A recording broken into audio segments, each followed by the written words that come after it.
Hi, I'm just being super reflective today.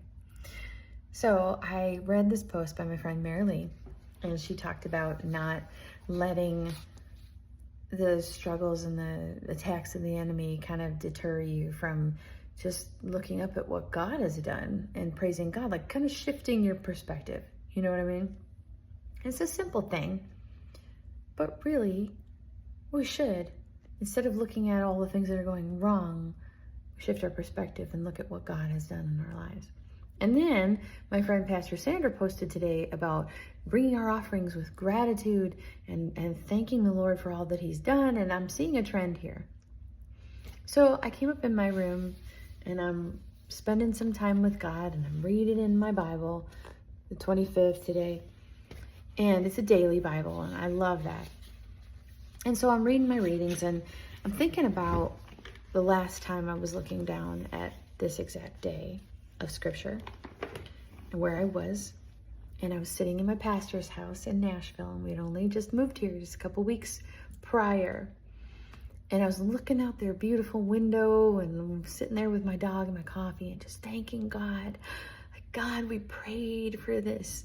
For years we prayed. And we cried out to you and said, oh God, move us to Nashville, please, Lord. You know how bad we want to be there. We know you're calling us there.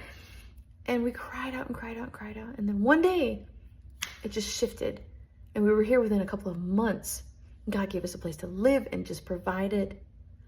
And so here I am sitting here looking out this window in my permanent home and thinking to myself, why would I let the enemy distract me with his stupid attacks? Why would I let him stop me from just giving thanks to God today and saying, God, thank you for where you've brought me, for what you've done in my life, for the good things. Yes, the enemy is attacking. Yes, it's relentless. I must be doing something right. But so what? He's always going to be attacking. He's always going to be doing something stupid. I'm going to give you glory today.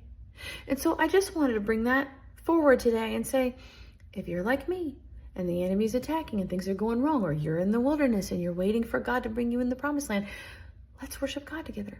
Let's thank God. If you've been brought into the promised land, don't forget the Lord your God. You remember it said in Exodus, God said, when you're all fat and happy in the promised land, don't forget. Don't forget I brought you there. Don't forget what I brought you out of. So let's thank him together. Let's worship him together.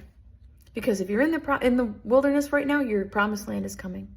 And if you're in the promised land, you need to thank him. Don't forget the Lord your God. So I just wanted to bring that today. Thanks and have a great day.